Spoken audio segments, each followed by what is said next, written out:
students, I welcome you all आज की class के लिए। आज हम लोग एक नया यूनिट मैक्रो इकोनॉमिक्स यानी व्यष्टि शास्त्र के अंतर्गत हम लोग करने वाले हैं। टॉपिक है राष्ट्रीय आय एवं संबंधित अवधारणाएं यानी national income and it's related aggregates. Students, ये पूरा यूनिट राष्ट्रीय आय का जो यूनिट है इसका वेटेज बहुत ज़्यादा है हम लोग के बोर्ड एग्जाम्स में, और इसका इम्पोर्टेंस आगे चल के कॉम्पिटिटिव एग्ज़ाम्स में भी बहुत ज़्यादा होता है। और इस चैप्टर को अच्छे से समझने के लिए छोटे छोटे बहुत सारे बेसिक वर्ड्स हैं, सबसे पहले उनको देखना पड़ेगा क्लियरली। तो सबसे पहला जो हम लोग बेसिक कंसेप्ट है उसको करवाएंगे वो है हमारा अंतिम वस्तु, जिसको हम फाइनल गुड्स बोलते हैं। और ये बहुत कुछ रिलेटेड है मध्यवर्ती वस्तु से, जिसको हम इंटरमीडिएट गुड्स कहते हैं। इंटरमीडिएट गुड्स या इंटरमीडियरी गुड्स। Is clear? हम लोग वन बाय वन इस तरह के बहुत सारे कंसेप्ट हैं। एक्चुअल सारा नेशनल इनकम कंसेप्ट करने से पहले इनको क्लियर करना बहुत ज़रूरी है। Is it clear? तो हम लोग देखते हैं। सबसे पहला, इसको जब देखते हैं, कोई भी उत्पादन प्रक्रिया कैसे होता है उसको समझना पड़ेगा, तब हम आराम से किसी वस्तु को क्लासिफाई कर पाएंगे कि वो अंतिम वस्तु में जाएगा या मध्यवर्ती वस्तु यानी इंटरमीडियरी गुड्स में जाएगा। ठीक है? एक समान प्रक्रिया हम लोग देखते हैं कि उत्पादन होता कैसे। ठीक है? तो सबसे पहले एक किसान का एग्जाम्पल लेते हैं। इसके पास एक भूमि का टुकड़ा है, यहाँ पर ये उत्पादन करता है, अपना जो भी है लगाता है, इसके ऊपर बीज डालेगा, पानी डालेगा, बिजली, ट्रैक्टर, अपनी मेहनत सब कुछ लगाएगा। और उसके बाद ये लगभग मानते हैं कि लगभग 100 रुपये का इसने इसके ऊपर खर्च किया। ठीक है? बीज वगैरह सभी चीज़ों। तो इसने जो गेहूं उत्पादन किया यानी वीट, गेहूं का जो इसने उत्पादन किया है वो लगभग 200 रुपये का सपोज होता है, ये मान लीजिए। ठीक है? उसके बाद ये गेहूं को कोई और चक्की वाले ने या मिल वाले ने उसको खरीद लिया। ठीक है? उसने उसको आटे में कन्वर्ट किया, उसको बदला, और ये बन जाता है 300 रुपये का। ठीक है स्टूडेंट्स? उसके बाद ये मिल वाले से आटा, ये है क्या? ये बेसिकली आटा है या मैदा कह सकते हैं। इसको एक बेकर खरीद लेता है। बेकर ये वो व्यक्ति होता है जो ब्रेड वगैरह कुछ बनाता है। ठीक है? आटा उसको चाहिए, इससे वो खरीद लिया और उसने क्या किया, उसको एक ब्रेड का रूप दे दिया। वो लगभग 500 रुपये का हो जाता है। क्लियर है? अब अगला केस में क्या होगा, एक रेस्टोरेंट वाला इसको खरीद लेता है। रेस्टोरेंट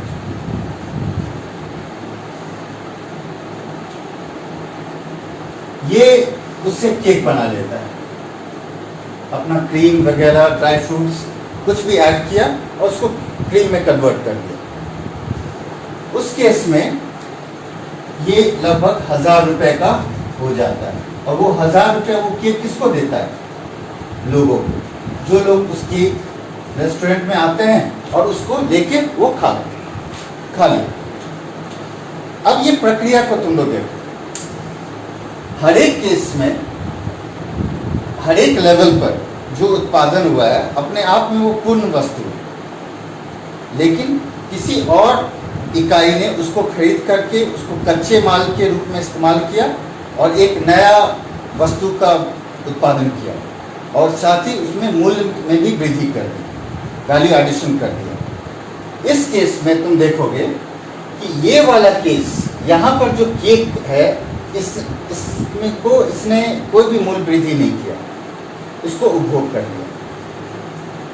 क्लियर है? लेकिन उसके अलावा जितने भी केसेस हैं, चाहे वो गेहूं का उत्पादन हुआ हो या फिर आटा का हुआ हो, हर एक लेवल पर मूल्य में वृद्धि हुई है। तुम देख लो, यहाँ 100 रुपये का लागत था तो 200 का बना दिया उसको, 200 का इसने खरीदा उसको 300 रुपये का आटा में कन्वर्ट कर दिया, आटा को बेकर ने खरीदा उसको 500 रुपये का ब्रेड बना दिया, ब्रेड को रेस्टोरेंट ने खरीदा उसके ऊपर जो भी चीज़ अप्लाई करना था अप्लाई किया और उसको केक बना दिया। क्लियर है? तो मूल्य वृद्धि कहाँ कहाँ हुआ? यहाँ पर भी हुआ है, यहाँ पर भी हुआ है, यहाँ पर भी हुआ है, हर एक जगह पर, केवल यहाँ पर नहीं हुआ। स्टूडेंट्स, जिस वस्तु में किसी भी प्रकार का मूल्य वृद्धि ना हो या उसका रूप कन्वर्ट ना किया जाए, उसको बदला ना जाए, उसको हम अंतिम वस्तु कहते हैं। यानी वो हम यह कह सकते हैं कि अंतिम वस्तु वह वस्तु होता है जो उत्पादन प्रक्रिया के से बाहर निकल जाता है, उसमें किसी प्रकार का मूल्य वृद्धि और नहीं हो सकता, उसको फाइनली उपभोग कर लिया गया और कुछ नहीं। Is it clear? अब दूसरा केस क्या था? मध्यवर्ती वस्तु का। ये जितनी भी वस्तुएं हैं जिनको समय पर बदला गया, उसमें मूल्य में वृद्धि की गई, उसके रूप में कन्वर्ट किया गया, उसके यूटिलिटी में बढ़ोतरी की गई, जैसे यहाँ पर हम गेहूँ ले लें, आटा ले लें, ब्रेड ले लें, ये सारे के सारे इस प्रकार के वस्तुएं इंटरमीडियरी यानी मध्यवर्ती वस्तुएं कहलाएंगी। क्लियर है? यानी कंसेप्ट क्लियर हो जाना चाहिए यहाँ पर। कोई भी वस्तु अगर उत्पादन प्रक्रिया से बाहर चला जाए, उसमें किसी प्रकार का बदलाव नहीं होगा, तो वह अंतिम वस्तु। एग्जाम्पल केक, यहाँ पर हमको दिख रहा है साफ इस उदाहरण में। दूसरा, अगर उत्पादन प्रक्रिया के अंदर ही है, उसमें समय समय पर बदलाव हो रहा है, या हम कह सकते हैं कि कोई और फर्म उसको कच्चे माल के रूप में देख रहा है, उसको इस्तेमाल कर रहा है ताकि कोई नया उत्पादन कर सके, तो वह वस्तु मध्यवर्ती वस्तु यानी इंटरमीडिएट यानी इंटरमीडियरी गुड्स में इंक्लूड होगा। Is it clear? अब देखते हैं, अब एक चीज़ बहुत थोड़ा ध्यान देने वाली बात, कोई वस्तु अपने आप में अंतिम वस्तु या मध्यवर्ती वस्तु नहीं होती। Is it clear? अपने आप में आप ये नहीं कह सकते कि केक जब भी होगा तो अंतिम वस्तु ही होगा, या आटा जब भी होगा तो मध्यवर्ती ही होगा। नहीं, ऐसा नहीं। उदाहरण ले लेते हैं, यहां पर देखते हैं कि अगर आटा का केस हम ले लेते हैं कि सपोज ये आटा बेकर नहीं खरीदता, कोई और व्यक्ति खरीद लेता। ठीक है? ये आटा 300 रुपए का आटा कोई और व्यक्ति खरीद लेता, तो उस केस में वो उसमें किसी और तरह का बदलाव, वो अपनी डिसीजन लेता है कि हम इसमें किसी और प्रकार का कोई बदलाव नहीं करें, बल्कि वो उसे अपने घर ले गया और उससे रोटी बनाया और खा गया। अब यहाँ देखने वाली बात है कि अगर वो खाता है तो क्या उसमें मूल्य वृद्धि हुई? नहीं। उस केस में यही आटा अगर कोई व्यक्ति लिया, खुद उपभोग कर गया, तो वह आटा यहाँ पर अंतिम वस्तु कहलाएगा। Is it clear? उस केस में अंतिम वस्तु, लेकिन कोई और फैक्ट्री, कोई और बेकर, कोई किसी और ने इस्तेमाल करके उसमें किसी प्रकार बदलाव किया, तो वह चला जाता है मध्यवर्ती वस्तु में।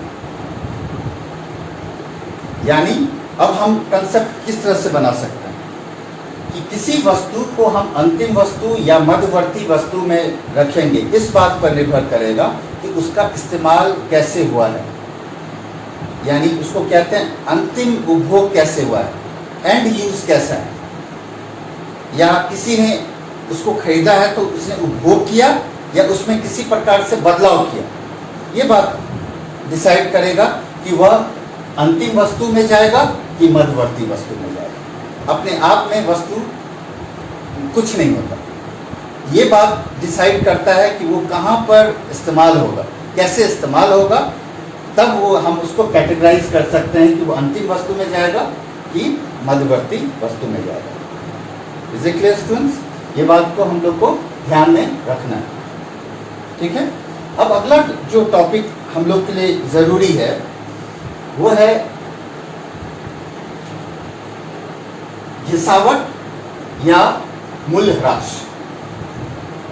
Is it clear?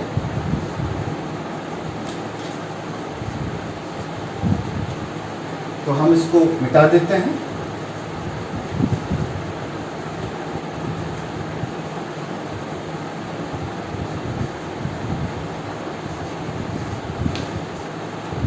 हाँ, सेकेंड टॉपिक जो बेसिक कंसेप्ट जो तुम लोग के लिए ज़रूरी है वो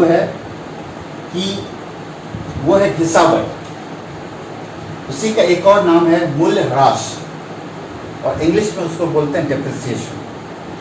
ये कंसेप्ट बहुत ही इंपॉर्टेंट है स्टूडेंट्स, ये पूरे अकाउंटिंग में तुम लोग को इस्तेमाल करना होगा इसका। ये बहुत ज़रूरी हो जाता है कि इसके बारे में समझो।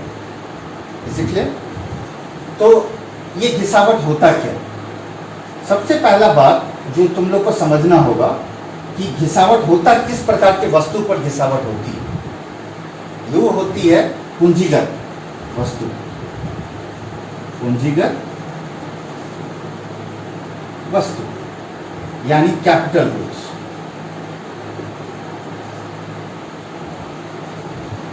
स्टूडेंट्स, तुम लोग को ये मालूम होगा कि पूंजीगत वस्तुएं होती क्या है। पूंजीगत वस्तुएं ऐसे वस्तु को कहते हैं जिसका इस्तेमाल भविष्य में आय में वृद्धि करने में होता है, यानी ऐसे वस्तु जिसकी मदद से हम और भी उत्पादन कर सकें। इनका तुलनात्मक रूप से इनका मूल्य ऊंचा होता है और इसके अंतर्गत में सारी मशीनरी आती है। जैसे एक किसान के बारे में अगर हम देखें तो एक ट्रैक्टर पूंजीगत वस्तु होता है, क्लियर? क्योंकि पूंजीगत इसलिए होता है क्योंकि उसके मदद से वो अगले 10-20 साल तक एक बार खरीदने के बाद 20 सालों तक उससे कमाई करता रहता है, क्लियर? लेकिन अब एक और चीज़ है पूंजीगत वस्तुओं में कि एक छोटा सा औजार लोहे का, मिट्टी काटने वाला, वो भी एक किसान उससे लंबे समय तक कुछ ना कुछ कमाता है। तो क्या वो पूंजीगत वस्तु में जाएगा? नहीं, वो नहीं जाएगा, क्योंकि पूंजीगत, मैंने कहा ना कि पूंजीगत वस्तु में ये ज़रूरी है कि उसका तुलनात्मक रूप से उसका मूल्य कुछ ऊंचा होता है दूसरे सस्ते औजार के रूप में जहां हम देख रहे हैं। तो ये जो घिसावट का कंसेप्ट है ये पूंजीगत वस्तु से रिलेटेड है। स्टूडेंट्स, कोई भी वस्तु जब शुरुआत में खरीदाता है तो उसका मूल्य ऊंचा होता है। यानी मान लेते हैं एक ट्रैक्टर हम लोग ले लेते हैं, जब हम खरीदते हैं तो उसका मूल्य सपोज लगभग 10 लाख रुपए का था, ठीक है। फिर 5 साल बाद क्या उसका मूल्य 10 लाख ही रहता है? नहीं, निस्संदेह तुम बोलोगे कि सर 5 साल बाद हो सकता है वो लगभग 6 लाख रुपए में बिके, उसकी मूल्य उतना ही होता है। क्यों होता है? वो इसलिए होता है क्योंकि समय पर जब वो उत्पादन करता रहेगा तो समय के साथ कुछ ना कुछ टूट फूट उसमें होगा ही होगा। कुछ एक्सीडेंट हो जाता है जिसके कारण कुछ घिसावट होता है, उसका पहिया घिस जाएगा, उसकी मशीन नट बोल्ट घिस जाएगी, जिसके कारण उसके मूल्य में कमी आ जाती है। वो जो मूल्य में, किसी भी पूंजीगत वस्तु के मूल्य में जो समय के साथ कमी आती है वही मूल्यह्रास यानी घिसावट कहलाता है, और उसे ही हम डेप्रिसिएशन कहते हैं। यानी इस केस में ट्रैक्टर का शुरुआत में मूल्य 10 लाख था, 5 साल बाद उसका मूल्य 6 लाख हो गया। ये एक पूंजीगत वस्तु है। और अगर हमको हिसावट निकालना है,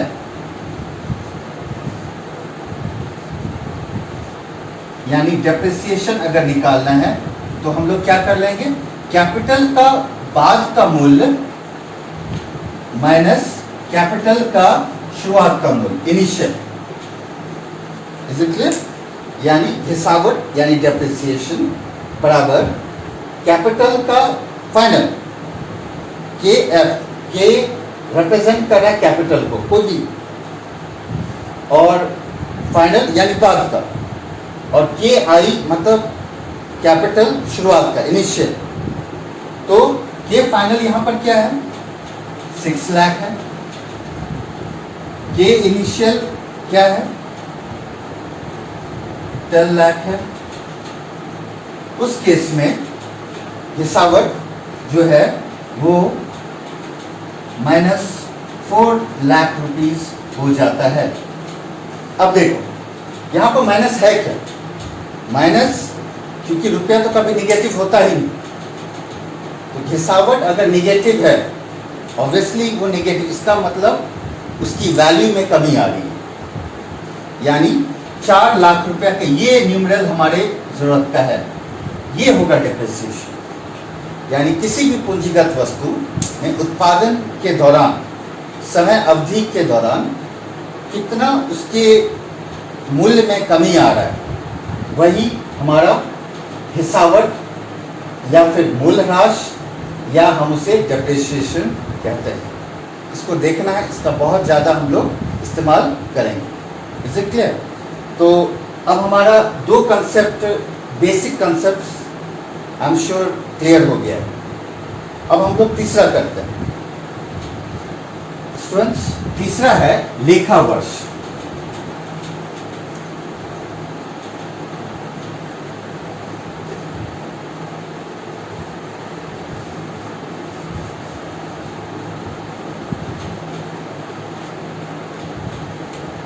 तीसरा कंसेप्ट जो हमारे लिए इंपॉर्टेंट है वो टर्म है लेखा वर्ष का। इसे इंग्लिश में हम बोलते हैं अकाउंटिंग ईयर।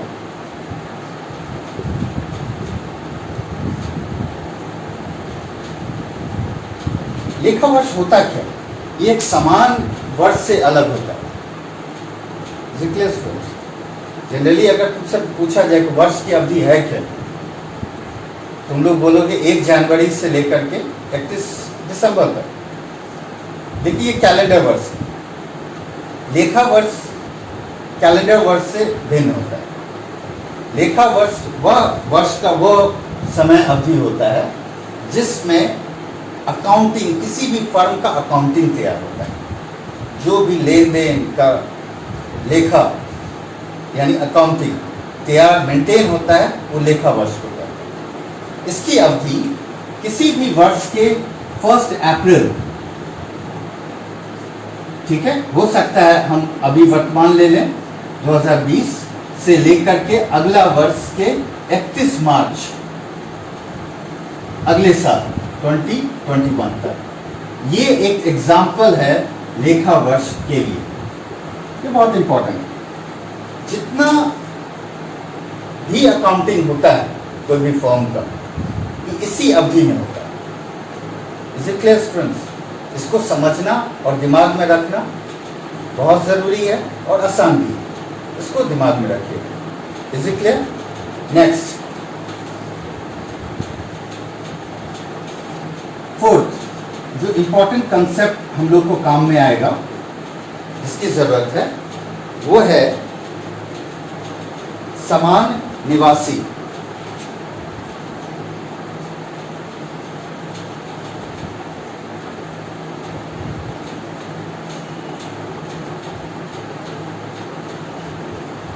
इसे हम इंग्लिश में बोलते हैं नॉर्मल रेसिडेंस।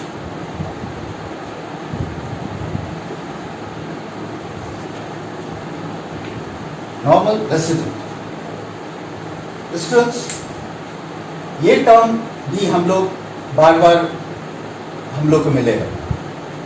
इसलिए बहुत ज़रूरी है कि इसको समय से पहले ही हम लोग अपने कंसेप्ट क्लियर कर लें कि सामान्य निवासी है कौन, किसका पैसा हम अकाउंटिंग में इंक्लूड करेंगे और किसका पैसे को या आय को हमको छोड़ना पड़ेगा। ये बहुत ज़रूरी बन जाता है कि इससे रिलेटेड कंसेप्ट आप लोग अपना क्लियर करें। तो सबसे पहला बात, सामान्य निवासी है कौन। स्टूडेंट्स, ये जो कंसेप्ट है सामान्य निवासी, अक्सर लोग इसको सिटीजनशिप यानी नागरिक, सिटीजनशिप यानी नागरिकता, नागरिकता से बहुत नज़दीक आदमी देखते हैं, समान तौर पर सोचते हैं ये दोनों एक ही है। देखिए, ये चीज़ मैं क्लियर कर दूं कि समान निवासी और नागरिकता दोनों बहुत ही भिन्न चीज़ें हैं। हमको यहाँ नागरिकता से कोई लेना देना नहीं है। एनीवे, देखिए हम उसको ले लेते हैं।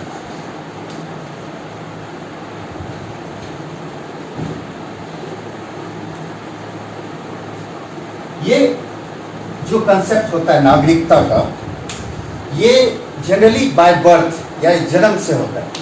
कोई देश का नागरिकता किसी के पास होगा, किसी के पास भारत का नागरिकता है, किसी के पास पाकिस्तान का है, किसी के पास अमेरिका का है। बेसिकली वो बर्थ से रिलेटेड होता है। और भी कुछ कंडीशंस होते हैं नागरिकता को लेकर के, लेकिन हम लोग इससे रिलेटेड नहीं है। हम we are not much concern, इससे हम लोग को ज़्यादा लेना देना नहीं है। हम लोग कंसर्न है समान निवासी कौन। समान निवासी कोई भी देश का, ये टैक्स से रिलेटेड कंसेप्ट। कोई भी देश का समान निवासी वह व्यक्ति, यानी कोई व्यक्ति अथवा कोई एक संस्थान, कोई भी संस्थान हो सकता है जो किसी देश में एक या उससे अधिक वर्षों से रह रहा हो और उसका आर्थिक लाभ उस देश में निहित हो। Is it clear? ये अपने आप में पूर्ण कंसेप्ट है इसके। मैं फिर से रिपीट कर देता हूँ। समान निवासी किसी भी देश का वह व्यक्ति है, जो व्यक्ति अथवा संस्थान है जो किसी देश में एक वर्ष या उससे अधिक रह रहा हो और उस अवधि में उसका आर्थिक लाभ उस देश में निहित हो। इसका मतलब कोई व्यक्ति अगर रह रहा है तो वो उस देश में रोजी रोटी अपना कमा रहा है एक वर्ष या उससे अधिक, और जाहिर है वो जाकर के वहाँ की सरकार को अपना टैक्स भी वहाँ पर भरेगा। अब जाहिर है ये बहुत ज़रूरी है कि आप ये कंसेप्ट को अपना क्लियर रखें कि समान निवासी कौन होता है। अब कुछ हम उदाहरण देते हैं। कोई व्यक्ति मान लेते हैं कि अमेरिका का नागरिकता रखता है, ठीक है, यूएस का नागरिकता उसके पास अमेरिका का है, लेकिन वह इंडिया में 1 साल से अधिक यहाँ पर कोई काम कर रहा है, फिल्म इंडस्ट्री में काम कर रहा है, ठीक है। तो उस केस में वह यहाँ का समान निवासी कहलाएगा। एक विदेशी व्यक्ति, नागरिकता उसके पास अमेरिका का है, लेकिन भारत का वह समान निवासी कहलाएगा और वह न सिर्फ यहाँ पर अपना आय का सृजन करेगा बल्कि यहाँ पर टैक्स भी भरेगा। उसी प्रकार से बहुत सारे व्यक्ति होते हैं जो भारत के नागरिक होते हैं, वहाँ यहाँ की सिटीजनशिप होता है, लेकिन अमेरिका में वो 1 या उससे अधिक समय से वहाँ पर रह रहे हैं, ठीक है। उनका आर्थिक जो लाभ है अमेरिका में निहित है, वो वहाँ पर टैक्स भरते हैं, जिनको हम NRI कहते हैं, नॉन रेसिडेंट इंडियंस, ठीक है। यानी इंडियन वो है नागरिकता के आधार पर, लेकिन रेसिडेंट वो यहाँ के नहीं है, नॉन रेसिडेंट यहाँ पर नहीं है, वो कहाँ पर हैं? अमेरिका के। Is it clear?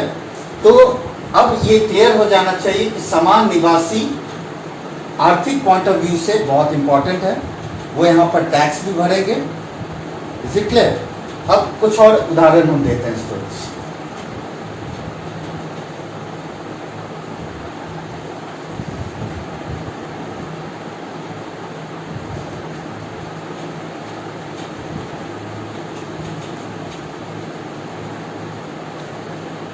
समान निवासी से रिलेटेड एक और बहुत इंपॉर्टेंट चीज है। मान लेते हैं कि कोई आर्मी यानी फौज हो, कोई भी किसी और देश में पोस्टेड हो, ठीक है, शांति के लिए। हम अफ्रीका में तुम अक्सर देखते होगे कि भारत की फौज वहां पर रहती है। ऐसे कुछ देश है जहां पर बहुत समस्याएं हैं, ठीक है। भले वो वहां पर एक वर्ष से कहीं ज़्यादा वहां पर रहेगा, लेकिन कुछ ऐसे नियम हैं कि फौज हर वक्त अपने देश के समान निवासी कहलाएंगे, वहां के नहीं होंगे जहां पर वो काम कर रहे हैं एक या एक वर्ष से कहीं अधिक। Is it clear? उसी प्रकार से वर्ल्ड बैंक, बहुत सारी विदेशों के अंतर्राष्ट्रीय संस्थाएं हैं, जैसे वर्ल्ड बैंक, ठीक है, दूसरा IMF, तीसरा UNO। ये सब संस्थाओं के बारे में आप लोग सुन चुके होंगे। ये सब अंतर्राष्ट्रीय संस्थाएं हैं। ये सब भले ही इनके कर्मचारी किसी और देश में एक वर्ष या उससे अधिक रह जाएं, लेकिन वो वहां के समान निवासी नहीं कहलाएंगे। ये एक्सेप्शन। Is it clear? यहाँ पर कुछ ऐसे संस्थाओं के कर्मचारियों पर ये नियम लागू नहीं होता, ये वाली बात कि एक या एक से एक अधिक समय तक किसी देश में रहने पर वहाँ के वो समान निवासी कहलाते हैं। ये यहाँ के कर्मचारियों पर लागू नहीं होगा। Is it clear students? ये दो एक्सेप्शंस को ध्यान में रखिएगा। फौज कहीं और काम करे, वो वहाँ के समान निवासी नहीं होंगे, वो रहेंगे तो अपने ही देश के। इसी प्रकार से विश्व बैंक, IMF, UNO, इनके जो भी कर्मचारी हैं किसी और देश में रहते हैं किसी काम से, भले ही वो एक या एक से अधिक वर्षों तक वहाँ पर रहें, लेकिन वो अपने समान निवासी वहीं के कहलाएंगे जिस देश के वो हैं। भले ही किसी और देश में वो काम करे, वहाँ के समान निवासी नहीं कहलाएंगे। Is it clear students? तो आज हम लोग ने कुल मिला के 4 कंसेप्ट, बेसिक कंसेप्ट्स को हम लोगों ने डील किया। अब इनको आप लोग रिवाइज कर लीजिएगा, ठीक है, और अगले वीडियो में हम लोग इसके आगे का देखेंगे। Thank you students.